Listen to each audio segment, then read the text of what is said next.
Hello, Serious Survivor here. Today I want to talk about two different things. The things I want to talk about are the issues with Iran going on and also the flooding and the tropical storm that's heading in today. And this is going to be a major issue. When we look at the aspect of what's going on with Iran, we see that Iran has made a lot of threats toward the country, a lot of threats towards not just the United States, but Israel.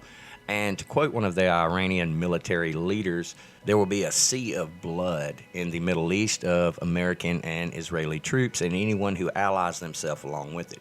They've already threatened to bomb or threatened to send missiles towards all of the U.S. bases that are in the general area and also have threatened the nuclear facilities in Israel. This is escalating almost beyond control. It's getting to the point to where the entire world is on the edge because they're looking to the Middle East to see what happens next. And what happens next, I guess we'll have to wait and see. But this is definitely not going to calm down. It's definitely leading into something that's going to escalate. And with Iran beating their chest the way they are and threatening basically every nation that does not agree with them, then they've made it quite clear that they're ready for a military confrontation with whoever they may want to face. And this can be a little disconcerting because I don't think anybody really truly wants a world war or even a regional war at this point in time, but it seems that this is almost to the point of inevitability. Iran has stated that they are breaking all of the agreements with the nuclear deal that they were restricted by, and those restrictions are no longer in place as far as they're concerned. And they're continuing to enrich uranium at a rate as fast as they can possibly develop it.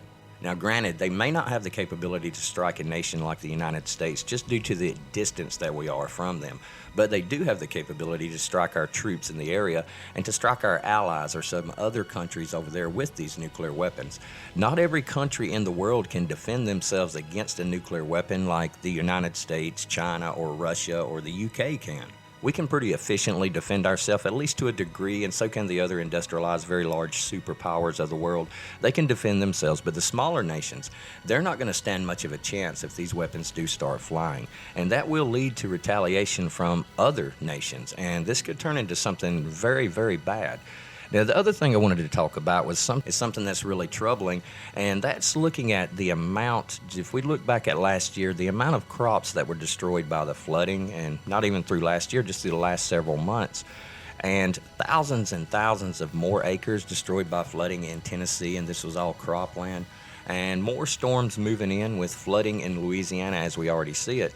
This is going to have a dramatic impact on the U.S. economy, and that's because the local crops that are being grown that are supplying us with food, they're being destroyed by the weather, the earthquakes, the large downpours, the flooding, and it takes years to reclaim that land and to get these crops growing again. So we could be facing something pretty severe coming up here pretty soon. Just a few thoughts I wanted to share, and make sure you keep an eye on the channel. I'm going to be a little tight on how many videos I can put out right here lately. With the construction going on in my house, it makes it very hard to shoot or record a video. But I got some really interesting ones coming out. I'm going to be taking off into the woods since I'm not restricted by a job anymore. I'm going to be taking off for some 1-day, 3-day, 5-day, and 7-day camping trips.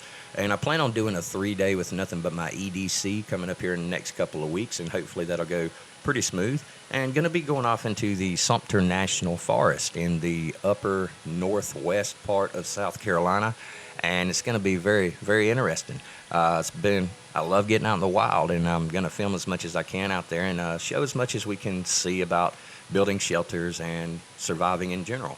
So keep an eye on the channel. Don't forget about the giveaway. And for now, Serious Survivor, out.